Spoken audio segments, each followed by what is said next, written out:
Kenapa dikatakan suci, Ustaz? Kitab itu dikatakan suci, Pak, minimal 3 alasan. Pertama, dia bebas dari intervensi dan investasi manusia. Artinya, nggak ada pemikiran manusia masuk ke dalam kitab suci, Pak. Itu murni kalamullah. Itu murni firman Allah. Itu murni perkataan Allah. Maka beda redaksi bahasa Quran, beda pula redaksi bahasa hadis. Tak sama bahasa Quran dengan bahasa hadis. Jadi jangan dipikir itu buatan Nabi, Pak.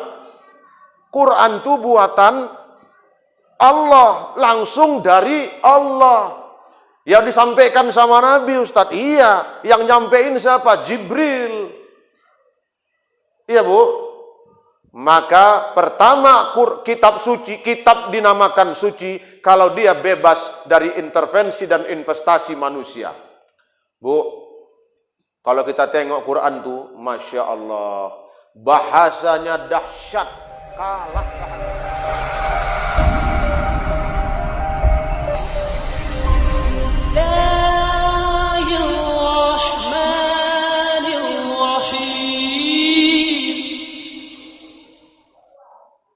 Bismillahirrahmanirrahim. Assalamualaikum warahmatullahi wabarakatuh.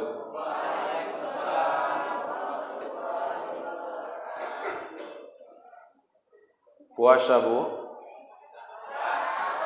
Udah buka. Kalau ada yang bilang puasa berarti puasa nyambung dia. Haram. Alhamdulillahi wa kafa. Wassalatu wassalamu ala sayyidina Muhammadinil Mustafa wa ala alihi wa sahbihi ahli sidqa wal wafa. A'udzu billahi minasy syaithanir rajim. Bismillahirrahmanirrahim. Syahrul Ramadan alladzi unzila fihi al-Qur'an hudan lin-nasi wa bayyinatin minal huda wal furqan. Rabbi shrah li sadri wa yassir li amri wahlul 'uqdatam min lisani yafqahu qawli. Sadaqallahul azim. Ibu bapak jamaah salat tarawih wal witri yang dirahmati Allah Subhanahu wa taala. Puji dan syukur kita hadiahkan, kita panjatkan kepada baginda, kepada Allah Subhanahu wa taala yang sampai detik ini insyaallah sudah lewat pertengahan Ramadan. Allah masih sehatkan kita dan masih memberikan kesempatan bagi kita untuk melaksanakan ibadah puasa sekaligus mendirikan qiyamul lail, salat tarawih dan witir di malam hari Ramadan. Jangan berhenti berucap syukur. Ucapannya alhamdulillah. Alhamdulillahi rabbil alamin. Salawat dan salam kita sampaikan kepada baginda Rasulullah sallallahu alaihi wasallam. Allahumma salli ala sayyidina Muhammad wa ala ali sayyidina Muhammad. Jangan pernah ibu bapak berhenti salawat kecuali nanti kalau sudah ajal datang merenggut nyawa. Kalau sudah saat itu tak bisa lagi bersalawat. Cukup mengucapkan talqin la ilaha illallah. Maka selama hayat masih di kandung badan, selama nafas masih berhembus, selama nyawa masih ada, bersalawatlah kepada baginda Rasulullah sallallahu alaihi wasallam. Innallaha wa malaikatahu yusalluna 'alan nabi. Ya ayyuhalladzina amanu sallu alaihi wa sallimu taslima. Bersolawatlah kita kepada Nabi dan ucapkan salam penghormatan kepadanya. Yuk malam ini nuzulul Quran kita awali dengan salawat. Bisa Bu? Bisa? Kumulai mamak-mamak dulu ya, bapak-bapak duduk cantik dulu. Salatullah, salamullah, ala taha rasulillah. Salatullah, salamullah, ala.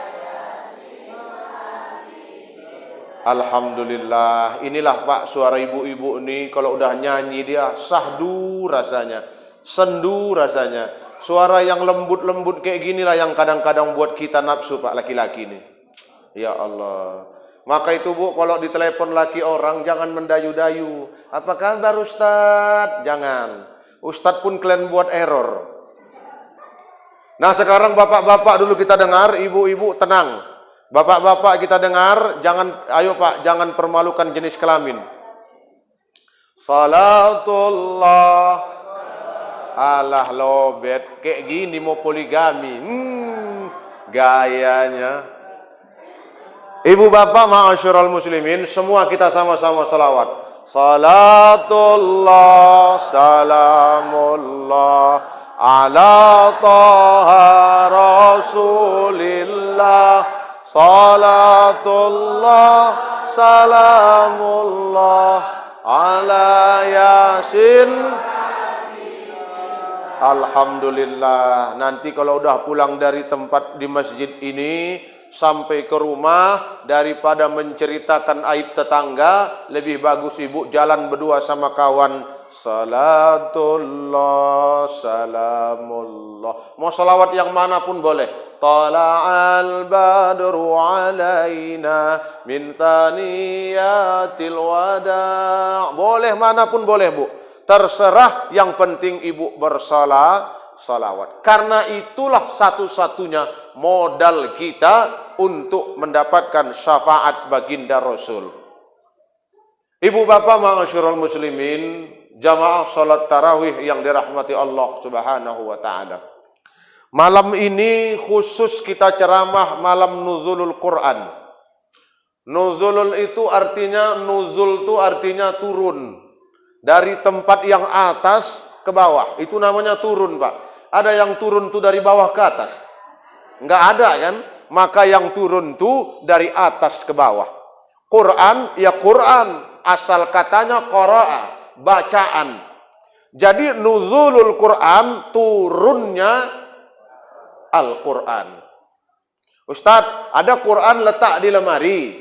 Ku ambil Ustadz dari lemari, tinggi naik tangga ke bawah. Itu nuzulul Quran juga Ustadz? Bukan. Itu kau yang turunkan.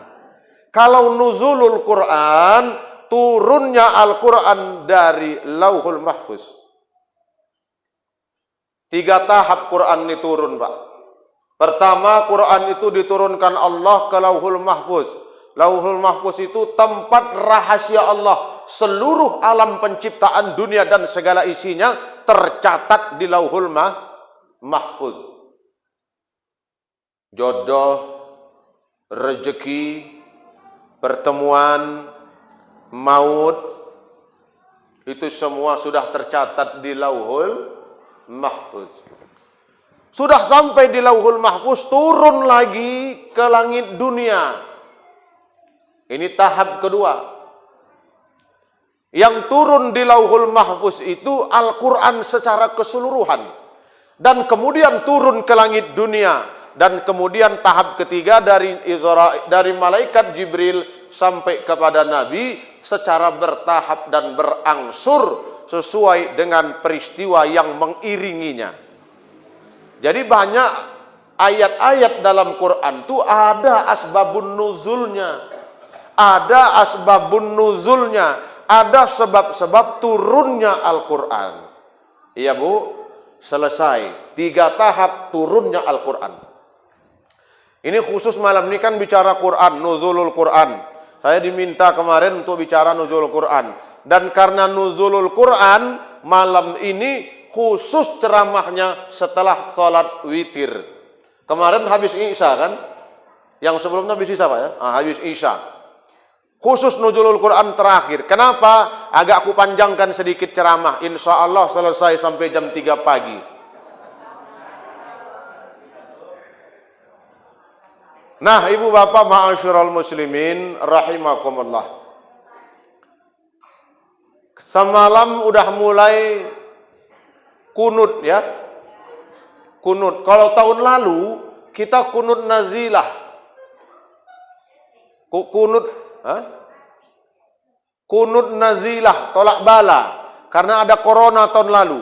Hari ini MUI nggak menganjurkan, tapi kalau mau dibuat boleh. Selesai nanti Allahumma hdina fiman hadait. Itu yang kalau kunutnya umum, yang 5 doa itu wajib dikeraskan Pak.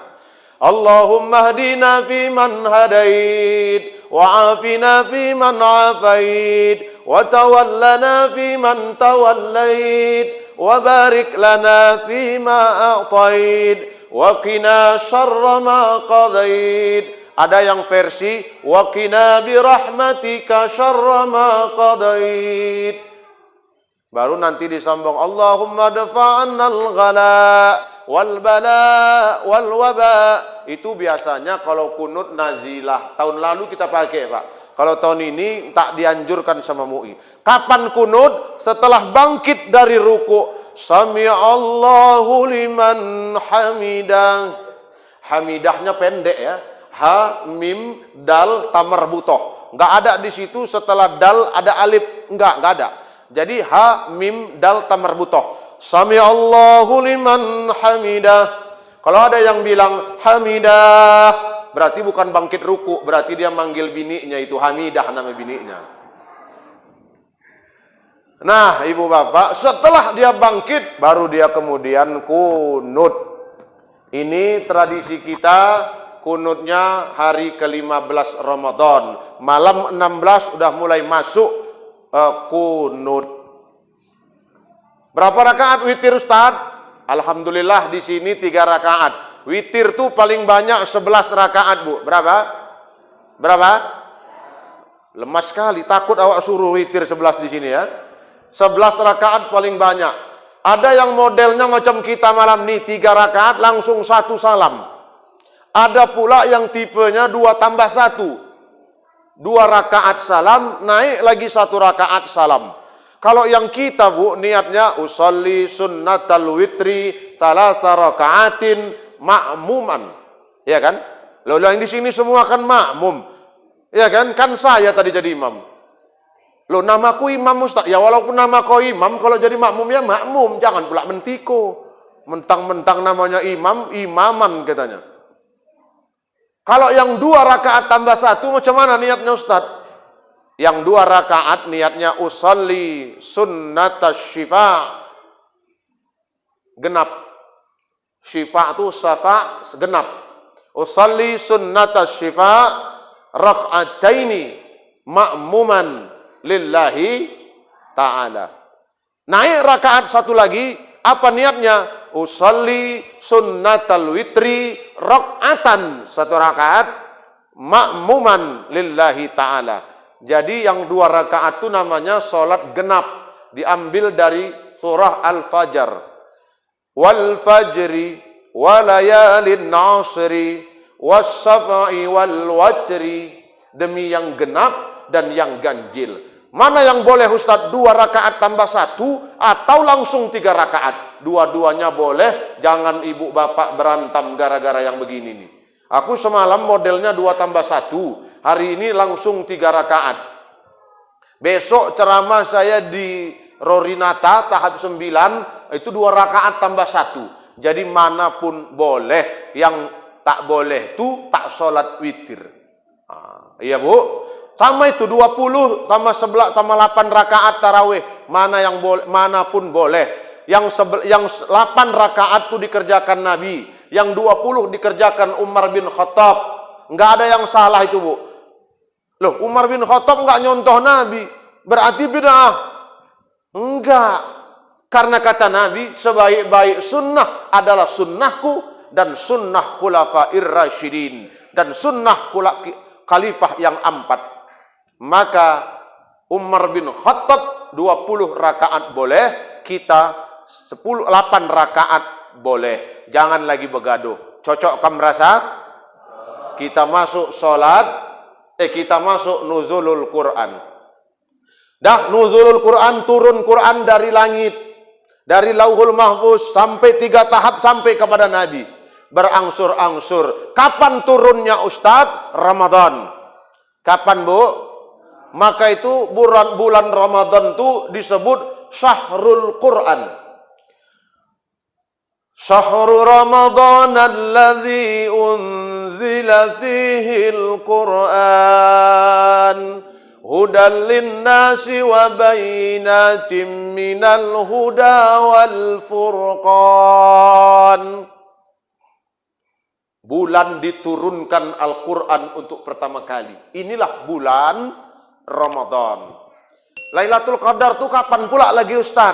Lailatul Qadar itu ada yang mengatakan 15 malam pertama, ada yang bilang 15 malam terakhir. Ada yang bilang ciri-cirinya tanaman itu nampak seperti tunduk, Pak. Kalau kita sholat tarawih tunduk, itu belum tentu Lailatul Qadar. Bisa jadi ibu bapak ngantuk di situ kan? Itu belum Lailatul Qadar. Itu tanda Lailatul Qadar, Pak. Tapi walaupun begitu, ada yang bilang Lailatul Qadar itu jatuhnya malam-malam ganjil. Setelah 10 malam terakhir itu jatuh di malam ganjil. Malam ke-21, ke-23 dan seterusnya.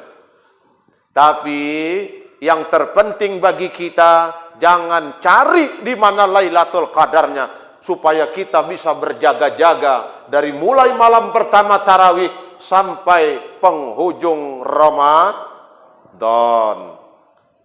Cocok? Cocok?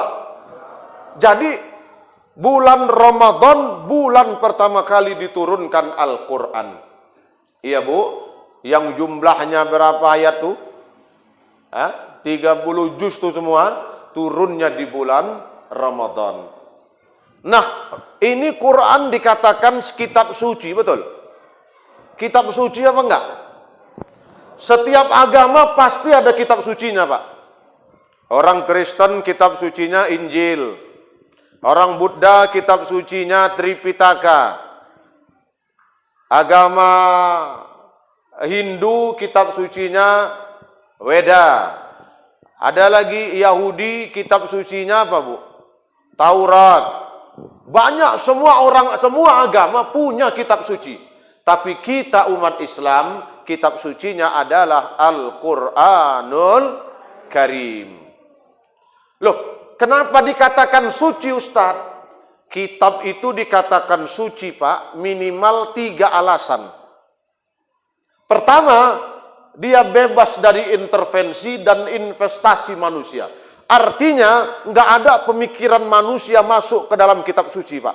Itu murni kalamullah.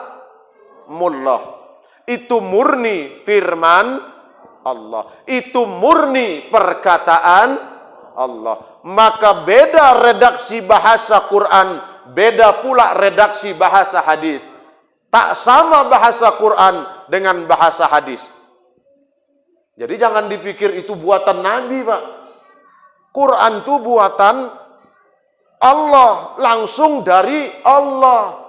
Yang disampaikan sama Nabi, Ustadz. Iya, yang nyampein siapa? Jibril. Iya, Bu. Maka pertama kitab suci, kitab dinamakan suci kalau dia bebas dari intervensi dan investasi manusia. Bu, kalau kita tengok Quran tuh, Masya Allah, bahasanya dahsyat, kalah bahasa-bahasa penyair. Ustadz, ada nggak orang yang mau coba-coba menandingi gaya bahasa Quran? Ada, Pak. Siapa itu, Ustadz? Zaman Nabi udah ada orangnya. Itulah namanya Musailamah Al-Kadzab. Al-Kadzab itu artinya pembohong, itu gelarnya sama dia, Pak. Musailamah si pembohong. Karena dia memang suka buat ayat-ayat palsu. Begitu suatu ketika Nabi turun surah Al-Fil. Turun surah Al-Fil. Ini yang kita sering dengarkan. Alam tara kaifa fa'ala rabbuka bi ashabil fil alam yaj'al kaidahum fi tadlil wa arsala 'alaihim tayran ababil farmihim bihijaratin min sijil faj'alahum ka'asfim ma'kul. Ini tentang pasukan bergajah. Surah Al-Fil. Oh, datang Musailamah, dipanggilnya satu sahabat. Itu Muhammad tuh ngapain katanya? Oh, Nabi itu Rasulullah sedang turun ayat, dia sampaikan kepada umat. Dia sampaikan kepada para sahabat. Apa kata Musailamah? Ah, bohong itu Muhammad. Aku pun bisa buat ayat macam tu. Surah apa? Aku pun Nabi. Karena Musailamah mengaku Nabi, Pak. Apa kata Musailamah? Aku pun bisa buat macam ayat macam tu. Turun juga wahyu sama aku.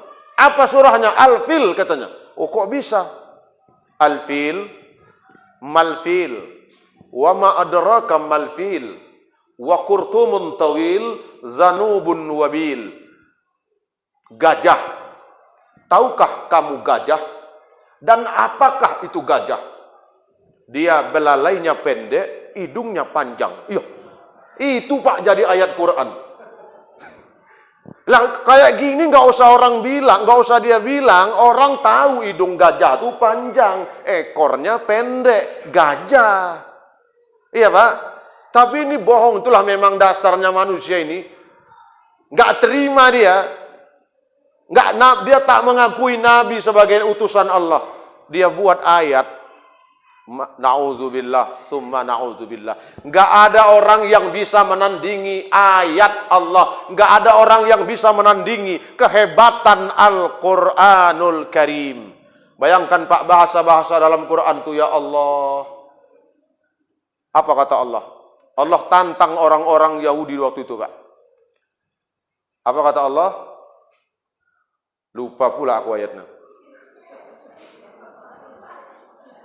Wa in kuntum fi raibin mimma nazzalna ala abdina fa'tu bi suratin min mithlih. Kau buatlah satu perumpamaan ayat semisal Al-Quran. Kalau kau nggak sanggup, bawa penolong-penolong kamu. Wa in kuntum fi raibin mimma nazzalna ala abdina fa'tu bi suratin min mislih. Buat satu contoh semacam Al-Quran itu. Bisa enggak? Wad'u syuhada'akum min dunillahi in kuntum shadiqin. Kalau kau enggak sanggup, kumpulkan penyair-penyair, kumpulkan pujangga-pujangga, kumpulkan orang-orang yang jago buat puisi. Coba buat semisal satu Al-Quran. Kau pasti tidak akan sanggup, kata Allah. Bayangkan Pak, ini udah diuji Allah Pak. Nabi palsu itu udah ada dari zaman dulu. Inilah Musailamah, dia coba-coba menandingi gaya bahasa Quran. Sekarang ada nabi palsu? Ada Pak. Oh banyak lah. Tahun 2000 berapa itu Pak? Ada namanya Ahmad Mossadegh ngaku jadi nabi. Pelatih badminton tuh Ahmad Mossadegh. Bayangkan Pak, main badminton. Di sini ku tengok ada, oh sini bukan badminton, sini main bola pingpong ya. Tapi hati-hatilah yang main bola pingpong. Kalau pula ada yang mengaku-ngaku jadi nabi setelah main bola pingpong. Ahmad Mossadegh Pak ditangkap polisi dengan pasal penistaan agama.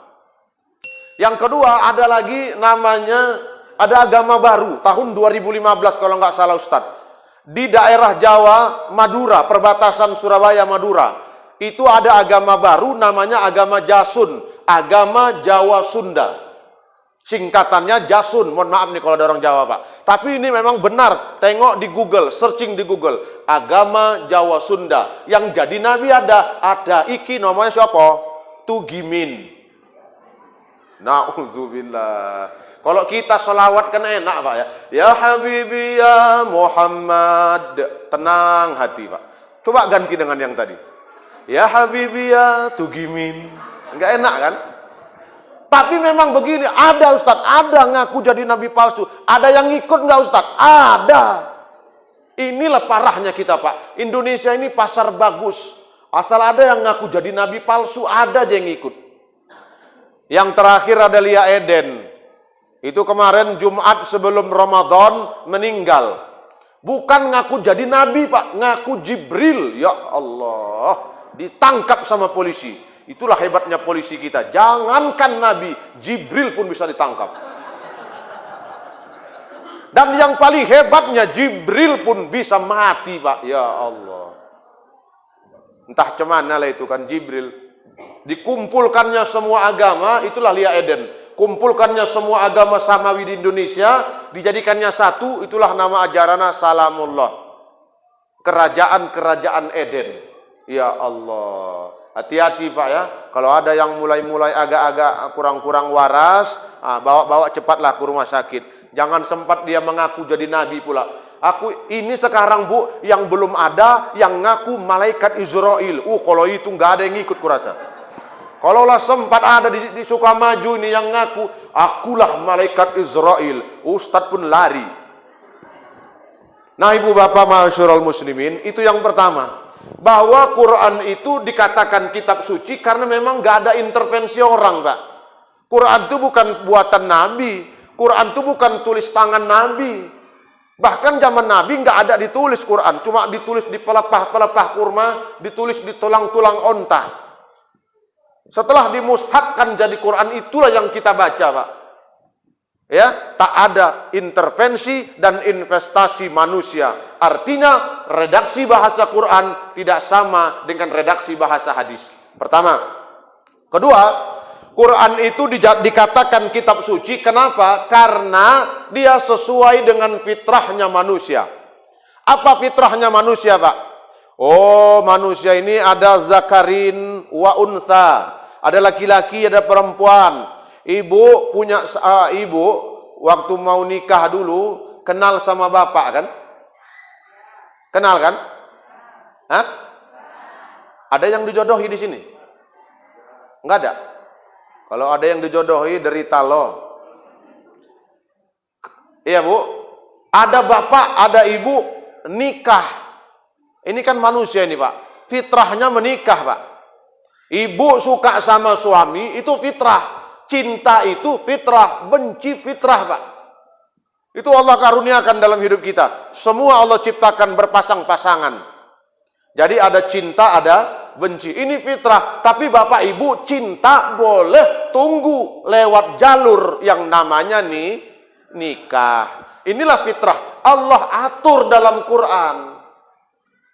Apalagi yang diatur Allah fitrahnya manusia. Apalagi Pak? Pak, ibu ini halal enggak? Halal enggak? Mau bapak peluk dari belakang, dari samping, dari atas, dari bawah, mau telentang, telungkup, terserah. Yang penting sudah halal. Tapi coba bapak kerjakan itu di siang Ramadan. Haram Pak. Betul? Betul? Semua kan yang di bulan Ramadan ini, apa saja yang halal jadi haram kalau dikerjakan di siang Ramadan. Ibu makan minum yang halal saja jadi haram kalau siang hari Ramadan. Betul? Betul. Rendang jengkol halal. Ada yang bilang makruh. Ya sabar, tunggu maghrib. Kari kambing halal. Halal, sabar, tunggu maghrib. Urap, anyang, cendol halal Bu. Halal, sabar, tunggu maghrib. Ini biniknya sendiri di rumah Pak. Halal Pak. Halal. Sabar. Tunggu tarawih. Mau maghrib aja. Janganlah cepat kali. Ini nampak kali pula yang 300 tenaga kuda. Begitu buka Allahumma laka sumtu. Hajar. Kata. Ya Bu. Ini kenapa begini Pak? Dulu, inilah Allah itu maha tahu fitrah dan kesanggupan manusia. Dulu dikira sahabat, bulan Ramadan tuh siang nggak boleh hubungan sama istri, malam juga nggak boleh. Jadi kumpul mereka sholat zuhur di masjid, cakap-cakap setelah sholat, aku tadi malam ya Allah, padahal cuma nengok-nengok sama biniku, tiba-tiba selera pula jadi. Datang yang lain, ya Allah kok sama kita, aku juga. Yang lain bilang, aku pun juga. Ya Allah, rupanya satu masjid tuh kejadian malamnya.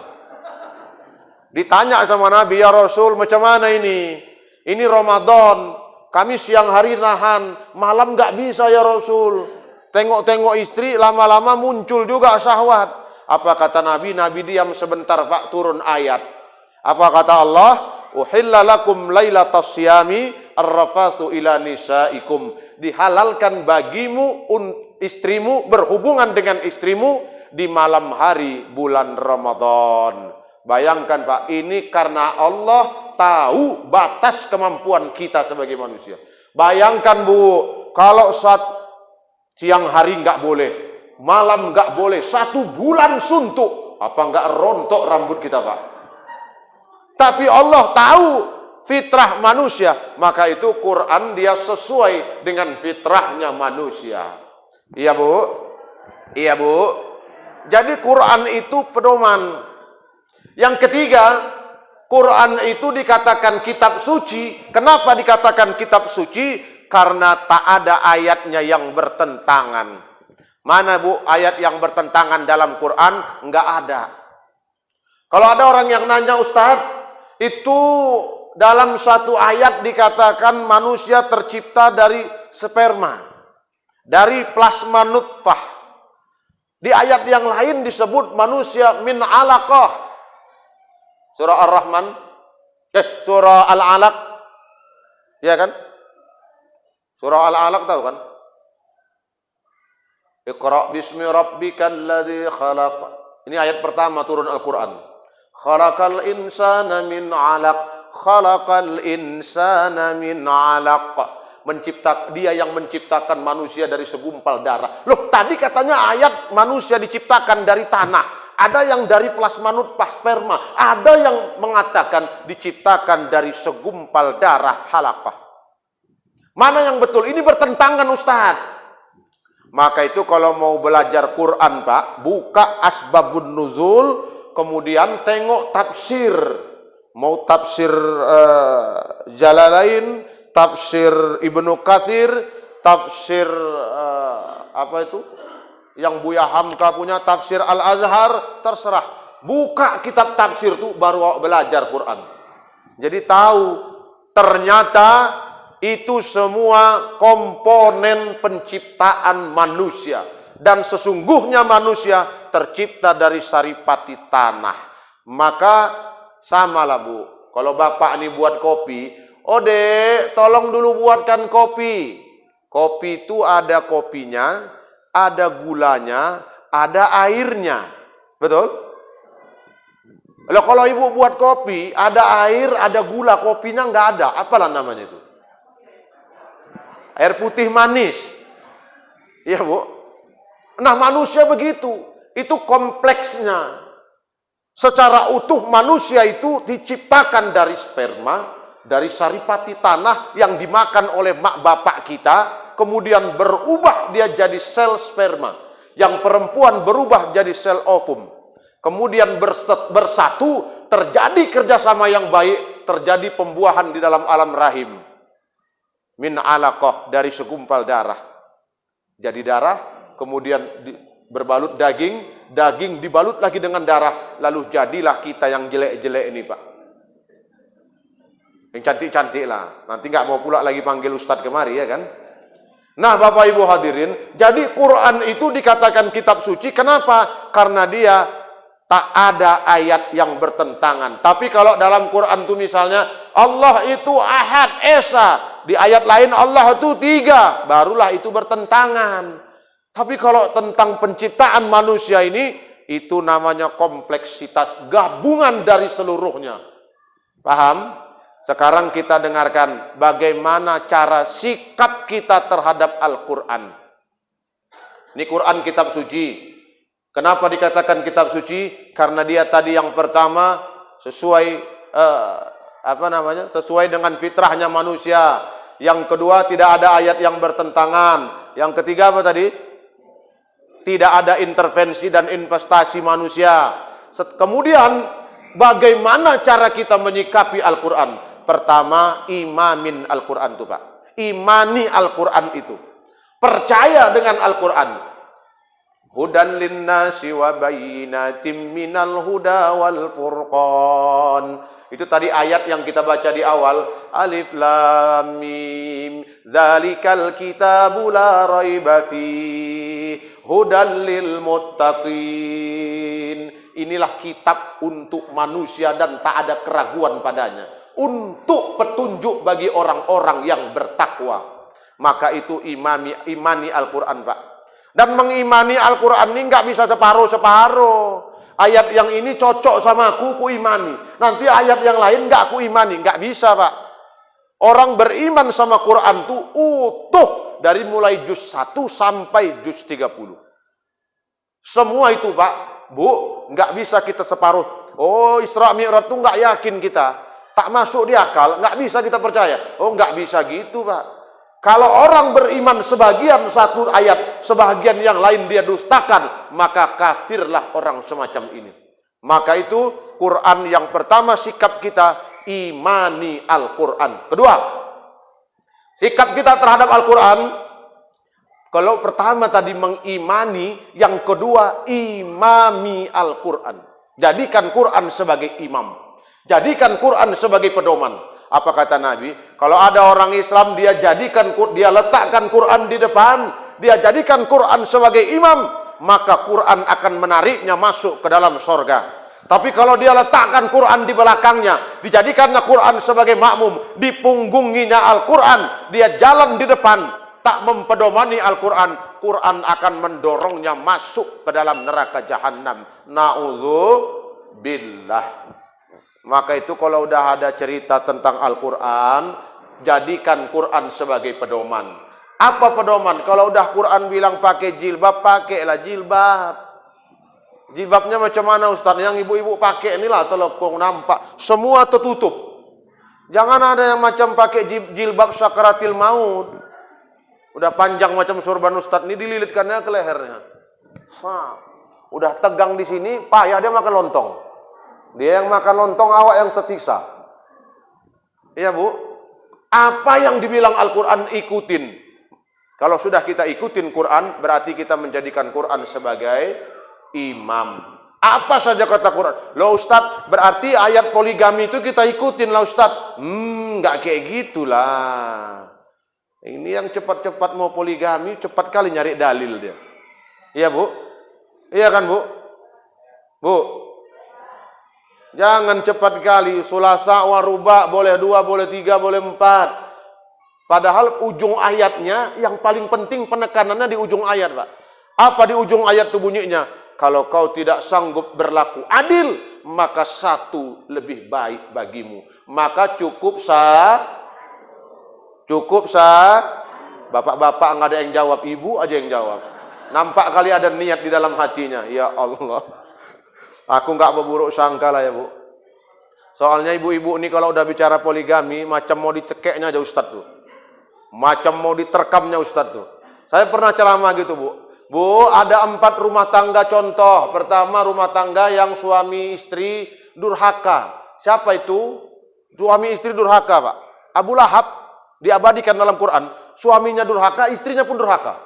Ada yang kedua, suaminya soleh, istrinya durhaka. Siapa itu, Pak? Nabi Lut. Durhaka istrinya, suaminya Nabi. Ada pula yang suaminya durhaka, istrinya pula soleh. Fir'aun, laknatullah alaih.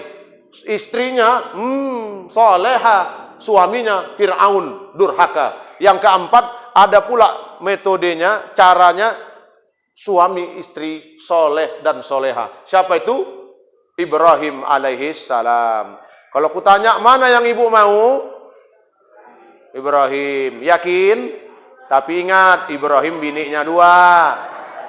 Alah, nggak usah lah Ustaz, Fir'aun aja lah Ustaz, Fir'aun katanya. Nah, ibu bapak ma'asyiral muslimin rahimakumullah. Jadi Quran itu harus kita jadikan dia sebagai pedoman dalam hidup. Apa saja kata Quran, ikutin. Apa saja kata Quran, ikutin. Jadi kalau ada kata Quran, ya ayyuhalladzina amanu kutiba alaikumusiyam. Wahai orang yang beriman, puasalah kalian. Supaya apa? La'allakum tattaqun. Supaya kalian jadi orang yang takwa. Ya Bu, puasa. Ini yang haid, mohon maaf nih. Kalau udah kira-kira nggak ada lagi yang keluar, jangan lagi ditunggu Pak. Mau sampai kering kayak mana darah tuh? Ada yang kayak gitu Pak. Tanggung ini. Kalau misalnya Ibu, ini pikir. Kalau misalnya Ibu jam 12 malam nanti, yang ini haid nih. Udah seminggu haid. Tiba-tiba jam 12 malam udah nggak ada lagi Pak. Menjelang sholat subuh, Ibu mandi wajib, lalu kemudian sahur, kemudian Ibu puasa sah. Jangan lagi ditunggu. Ini kadang-kadang lakinya sendiri dibohonginya. Dek, puasa lah kau lah, masih ada sedikit lagi bang. Kau bohong udah 7 hari ini. Nggak percaya bang, nah lihat. Ini rusaknya. Janganlah pula kayak gitu.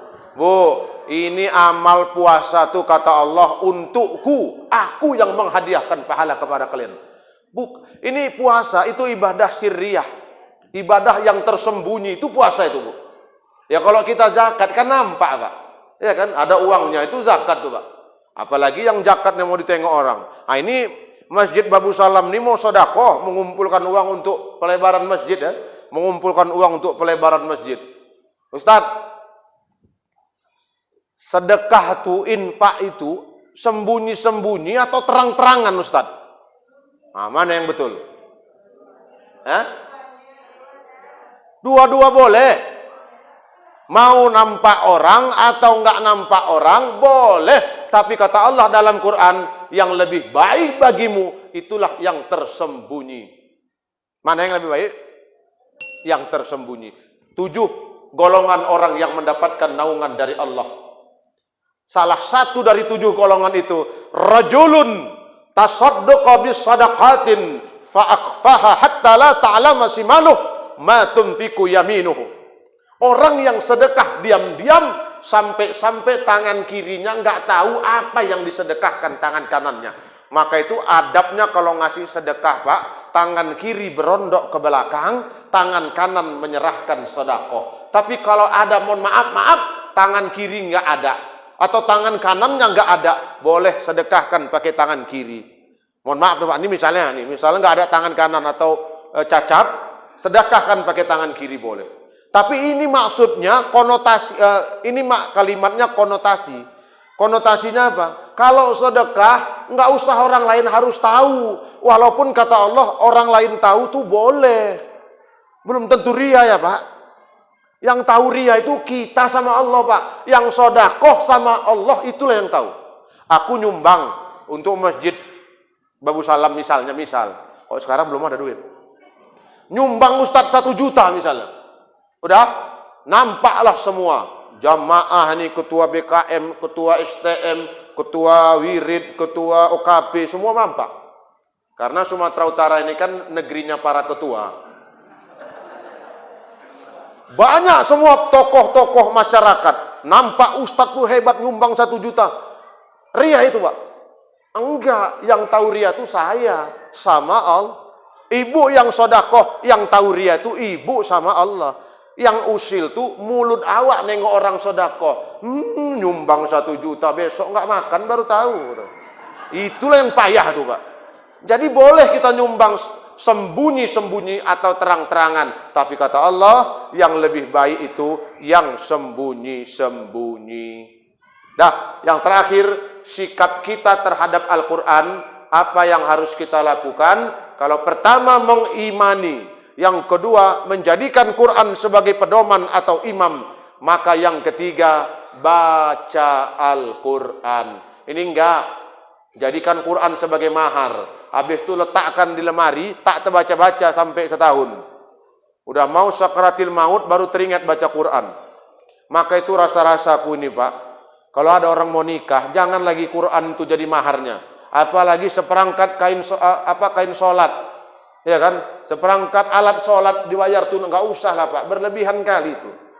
Kalau bisa, aku nikahkan Pulani binti Pulan dengan mahar seperangkat kain kapan, dibayar tunai. Ambil kain kapannya, letakkan di lemari pengantin, Setiap dia buka lemari, nampak kain kapan, teringat dia sholat, Pak.